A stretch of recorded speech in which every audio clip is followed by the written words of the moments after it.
to come on back down here, and if you want to sit maybe down here right in the middle, that would be helpful, because I know you're going to be needed. Yeah, you can wear your nose if you want. Come on back down and just hang out here for a while, okay? All right, so today I'm going to start back here, and then I'm going to move out and invite Heidi up at some point. Where is she hiding anyway? Oh, there you are, right in front. Okay, all right. Today's title is Juggling, the Spiritual Art of Letting Go. And I asked Martha to put on the website, maybe you saw it. This is when Heidi and Juxta had threatened to juggle with us, and maybe they will come out afterwards and do some juggling. It's when the three of us get to make fools of ourselves. If you and I invited people to bring juggling balls or sacks or bean bags or pins or rings or knives or swords to worship this. Did you guys bring your swords and knives to juggle? How about flaming? You didn't bring. Okay, I'm sorry. You didn't get the message. Okay. But I want to say that in one of my previous lives here in the UP, soon after I moved up here, I was a hospice chaplain for Keweenaw Home Health and Hospice, and I got to spend time with people who were dying and their families. And I also then was responsible to come up with some topics for monthly lunches with those who had lost loved ones. And one of the topics that I sort of dreamed up was this topic of juggling, the spiritual art of letting go. And I had been juggling mostly poorly for a number of years, and clowning around was always a part of my life. I got into a lot of trouble when I was your age for doing that. But then as I got older, I got to know that there were legitimate ways to clown around too. And so even in seminary, I got to take a couple classes on clowning that included juggling. But it reminded me of a topic that I think some of you will understand. The name of the book is There Fun After Paul? And if you have ever had a negative experience with the Apostle Paul or with a Christian church, you'll understand the humor behind the title, right? Is there fun after Paul? Get it? It's a laugh line. Okay, go ahead. You can do that if you want. And so it's a book about clowning and how to understand a different way of clowning that brings joy and laughter and sadness all out so that we can be part of each other's lives. But anyway, about a year ago, Heidi and I were talking, and I don't remember exactly how this came up, but we were talking about you running off with the circus when you were young, and I thought that was quite interesting. And then we started talking about juggling, or your desire to run off with it. You're going to have to justify that later to people. And then it's like, well, maybe we should do a little juggling here at Coof some Sunday morning, and then it began to take a certain reality. So. But what would the theme be? I mean, why? You can't just show up and juggle. Well, you can, and you should, but you can't just show up at Coof on a Sunday morning and just juggle. There has to be some rationale for it, right? Does there? Yeah. Absolutely? Okay, all right.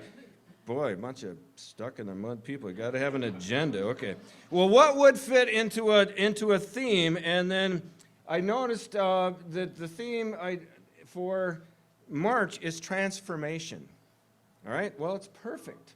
Perfect. Transformation. But what would the specific topic be for juggling? And I thought, well, it could be juggling can transform your life, because it can. Or should we call it a demonstration of chaos and order, mostly chaos, as you'll probably see in a little bit?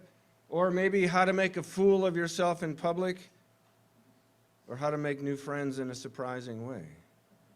And juggling truly can allow that to happen. So as I remembered my hospice experience, I wanted to talk about transformation and grief this morning. Grief. So I went with the theme, the spiritual art of letting go. Grieving, as you know, is transforming. Grieving is transforming. grieving is a good thing in disguise. One strategy for grieving well is to learn what juggling can teach us, to which everyone is supposed to reply. If I say, good grieving, you are going to all say, oh, good grief. Okay? Ready? 1, 2, 3. Oh, good grief. Grieving and juggling? Oh, good grief. Come on, give me a break. But I want you to watch and see. So this morning, and this is a disclaimer, juggling is a skill that takes a lot of practice, and Heidi's been practicing. Thank you for that. But my wife and I were talking the other day about when I say something like, I don't juggle very well, she said, that's a good metaphor for most of the rest of your life. You don't do that very well anymore, okay?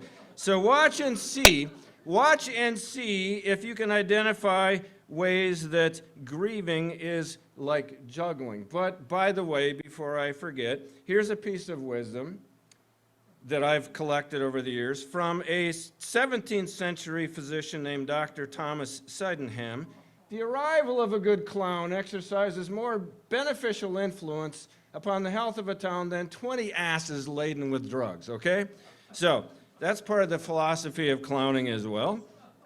And also this motto on the official money of the Pope of Fools in medieval societies, the number of fools is infinite.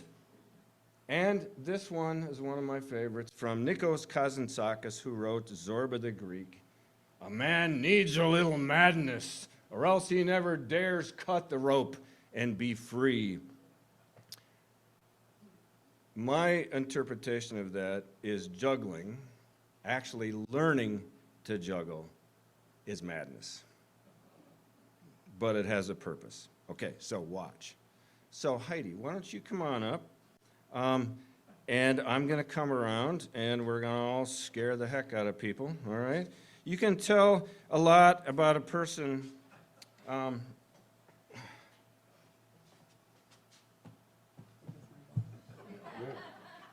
What? Okay, you can, but before we distract you with flying obstacles, I want to tell you a little bit about one of my philosophies of life, and I have to take this off because I can't see with it on. You can tell a lot about a person if you ask them one simple question. So I want you to remember this. What is your favorite Winnie the Pooh character? That's the question that'll unlock all kinds of things in the universe for us. What is your favorite Winnie the Pooh character? And you might be thinking, good grief, what kind of question is that? Well, good grief combines all the wisdom found in what I call the greatest story ever told, Winnie the Pooh, all right? We need a bit of Piglet's inquisitiveness, like, I wonder what's for breakfast this morning, Pooh. We need a bit of Owl's wisdom.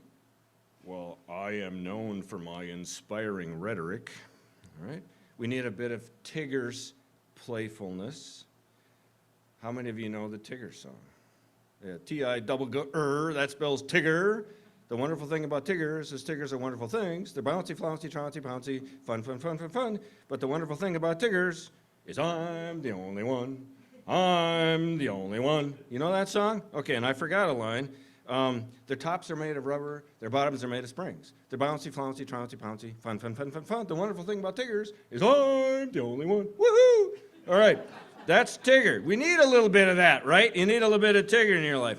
And then you need a little bit of Winnie the Pooh's kindness and ability to keep on keeping on, even in the midst of all of life's confusing moments. And then, what would the world be without Eeyore's wisdom? And what's Eeyore's wisdom?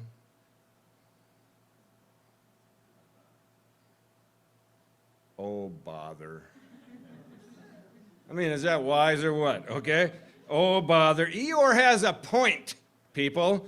Sometimes life is painful.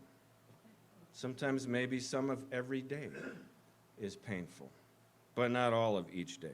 So we're gonna demonstrate a little bit here. Now, maybe you can do it with that nose on, but I don't know that I'm gonna try because I have to be able to see. when I juggle. So, no,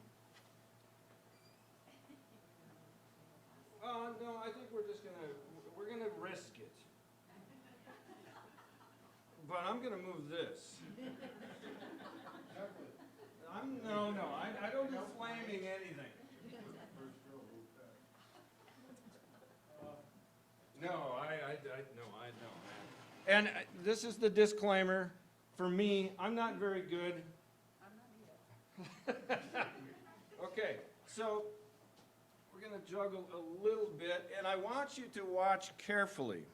And I'm very serious about this. Watch carefully and try to understand how grieving is like juggling. Are you ready? Because you're going to be running here. You're going to be catching stuff as it flies around the room. Grieving is like juggling. Good grieving. Why don't you go ahead and juggle a little bit while I say some things, okay? Grieving is like juggling. Good juggling takes practice. And she's obviously been practicing. I'm not going to be able to hold her very well. Good.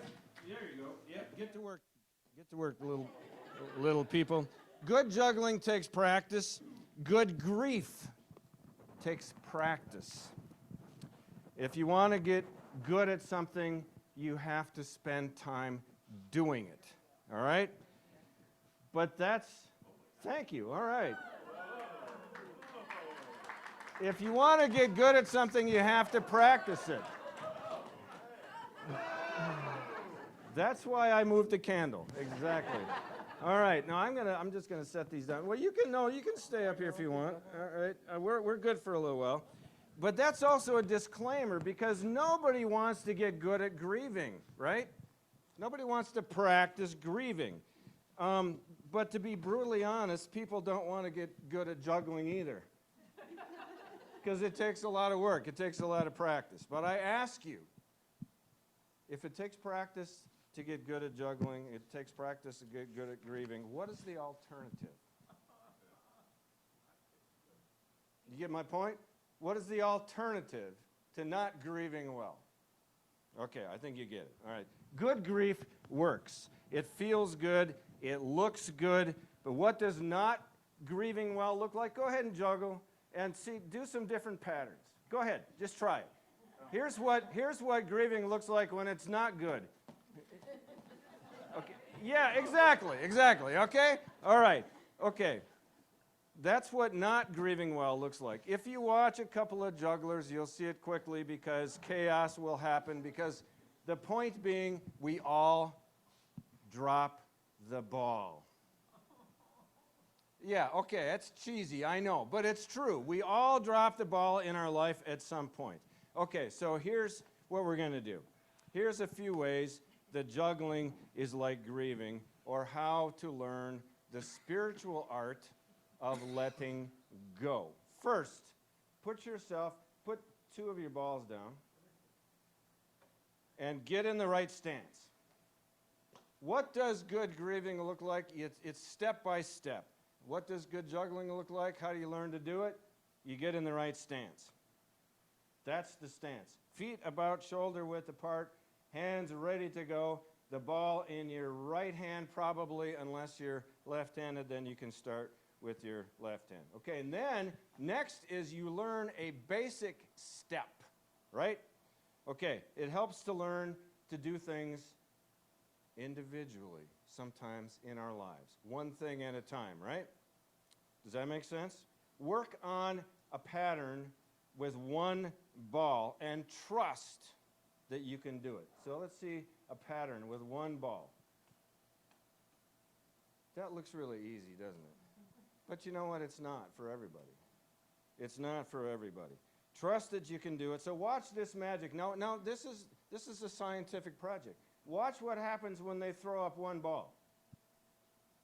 What happens? Come on, people. It comes down, right? It's science, basic science. It comes down. You throw one up, it comes down. It will come down. So trust the magic in the universe. Grieving, trust the magic in the universe. Trust that something will happen, okay? and that's maybe even predictable. Okay, so demonstrate with one ball again, a toss and to the other hand. Okay, so one ball. Yeah, you can, if you can do it with that ball in your hand. Okay, so now watch carefully. What are they doing? They're tossing and catching, right?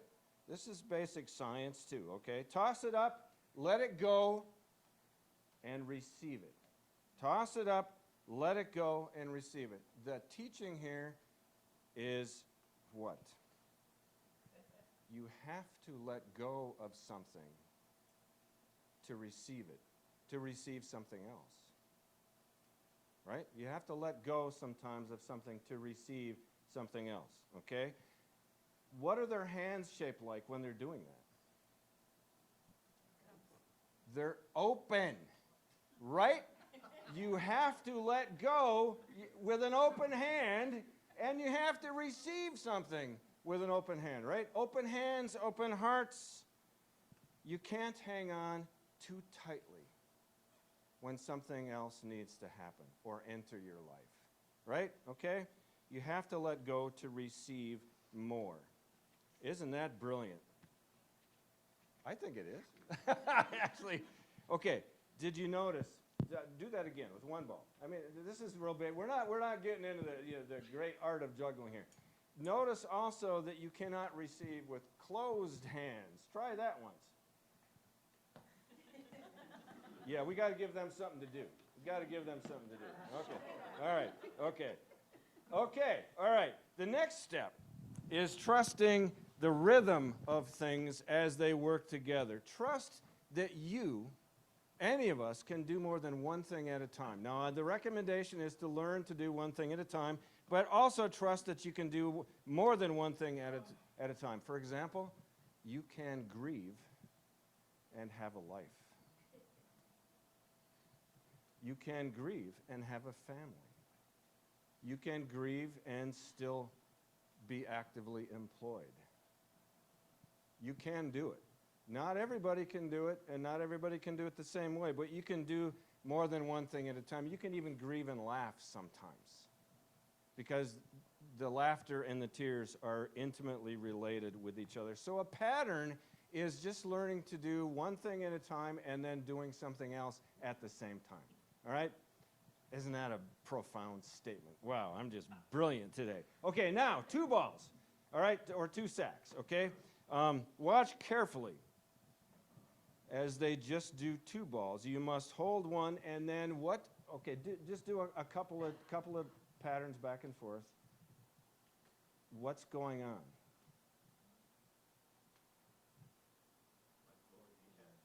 What? You got to make room for something. To receive something in one hand, you have to let go of it in the other. All right? You must hold and let go. You can't juggle in a beautiful pattern if you don't learn when to hold them and when to let them go. And I'm not going to quote that Kenny Rogers song. All right. You must make room for something in your life, for something else to be received or to land. So watch carefully the art of letting go and receiving. It's about holding, it's about letting go, and it's about timing. When to do. Now notice the timing. They don't throw the balls up at the same time, do they? Did you notice that? There's a little bit of a delay between letting go with one hand and the other. When you're about ready to catch it in your left hand, if you start with your right hand, then you let go of the one in your left hand. Okay, so it's a little bit of a timing thing. All right, then don't be afraid to change it. You want to grab another sack or another ball? You know, this is great. I'm getting out of having to juggle at all and make a fool out of myself. All right. Don't be afraid to change the pattern, okay? So there's no one right way to grieve. There's no one right way to juggle. So you could go a smooth pattern. Try just a very smooth little pattern. You can juggle with 2 balls with one hand. You can juggle high. You can juggle low. You can juggle wide if your eyes go off to the side of your heads. You know, heads? Did I say that? Yeah. Yeah, you can change the pattern anytime you want or anytime you're ready and able to do it. Sloppy patterns work good too. Thank you, Heidi, for demonstrating that. Yeah. Whoa, that was nasty, wasn't it? Just wait. Yeah, I don't even know how. I've been lying the whole time. There. So when you now here's another really important thing. When you drop the ball, what do? You got to pick it up again. You pick it up again, or you ask for help. Right? It's not if you drop it. It's when you drop it, right? Is that true for life? We all drop the ball sometime in our life, and we need to then figure out ways to pick it up. And maybe we need help to do that. Another lesson, go ahead and keep on juggling if you want. Another one is this. You need to get involved. You can't passively juggle, right? It ain't going to happen. You can't passively grieve either. In order to grieve well or juggle well, you have to participate. Part of grieving is also getting up and moving. How many of you have heard that before? What's the first thing you're supposed to do when you're down and depressed? Get up and move. At least get up and do something, all right? It's better to get up and move. As a matter of fact, it's kind of hard to do that when you're sitting down to juggle. And then you get people throwing stuff at you in all kinds of ways. Yeah, okay, all right. So a caution, and this is a great thing to think about too. A caution with juggling is this. Juggling and grieving is not as hard as learning to juggle and grieve. Okay? It's a painful process, learning how to juggle. It's a painful process, learning how to grieve well. But again, I ask you, what is the alternative? Yeah. And it gets better and better. As you see, they are getting better and better all the time. It's an art and a skill to juggle and to grieve. And it can be a simple pattern. It can be a complicated pattern. Grieving is often complicated. That's when we need to get help from other people, perhaps. So again, when you drop the balls, and it's not just pick them up again. When you drop the balls, it's not a failure. In life, when you drop the ball, somebody get after that. Fetch. Fetch. They're good for something, aren't they? Yeah. When, where was I? It's not a failure to drop a ball. That's how we learn in life. If you find yourself repeating the same mistake, stop. Stop. Thank you. Beautiful. Stop. Put two of them down and start over again. Correct it, loosen up, get in the right stance, and go back to the basic thing. If you keep making the same mistake, stop. Practice a basic thing, and it will start to get better. Okay? And keep in mind also that sometimes thinking gets in the way. Isn't that right? When you think too much when you're juggling, it's like, whoa, something's going to happen, and they go flying all over the place. So refrain from second-guessing everything that you do. You begin to feel the pattern. I know there are jugglers that can do this pretty much blindfold, but yeah. Go back to the basics. Just a simple toss, catch. Practice the things that you are the weakest in. For example, just tossing and catching. But tossing in a way that allows the pattern to work is not just, I'm going to toss it up over here. It's not, I'm going to toss it. There's a pattern to what we are doing. So a pattern is when we do one thing at a time, like catch and toss. You might have to start and just do that for a while. It's a good way to prevent bad habits from happening. So we're just about done here. And again, there's no way to juggle and grieve without dropping the ball at some point. In juggling and grieving, there's no such thing as success or failure. There's no such thing as success or failure. You can get good at something, but if you're not good at it, doesn't mean you're failing. Grieving, we can get good at, But if we don't get good at it, it doesn't mean you're failing. It just means you need to maybe change something in your life. So why do jugglers juggle? Thank you. Profound answer. My answer was because they can. If you start doing that, the next thing you're going to do is go to the grocery store and you're going to get thrown out from the produce section because you just can't not juggle those oranges or lemons or whatever. But I'll warn you, it doesn't always go well with the manager of the produce department. Why do grievers grieve? Because we can. Sometimes because we have to. It's better than the alternative. So after worship is over, why don't you go ahead and get that next one queued up. After this is over today, if there's anyone here that wants to try to learn how to juggle, then we've got a whole bunch of things to do up here. If you've never tried it but you would like to, this would be a safe place to do it. It might not be safe for anyone watching, however, so we'll have to quarantine ourselves over in a corner or something like that. But I want to finally just help you to, just a minute. Yeah, I'm. You know what my first two initials are BS. Okay, Baird Shannard stands for something else. Okay, there's one last thing to think about. You're moving. You don't count anymore. Yeah, I don't have to deal with you anymore. There's always room for more. Okay, so help each other. This is really, really vital when it comes to grieving. There's always someone else out there who is juggling.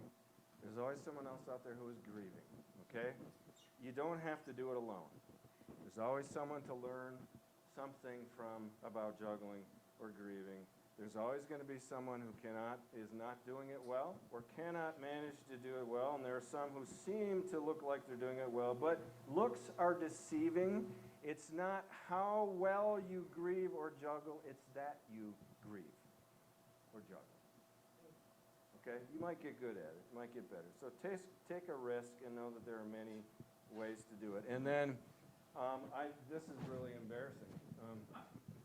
But I wanted to show you a video of two Michigan Tech grads who I used to juggle with, and we did some campus ministry things together, but they got really good, and I never did. And Juxta is going to put that on for us to finish up our day today. So, oh, wow.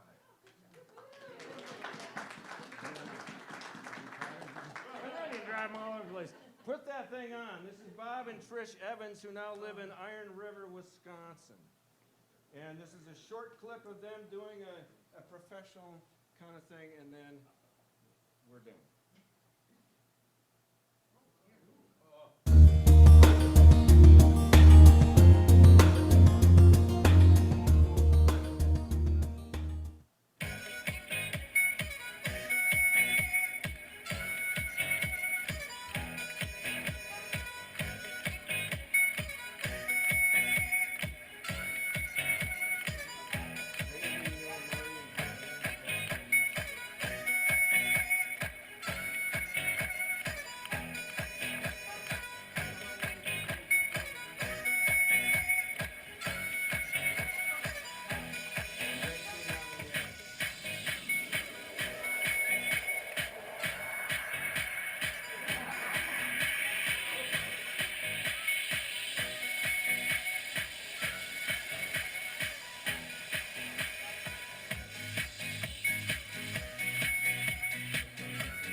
sing, right?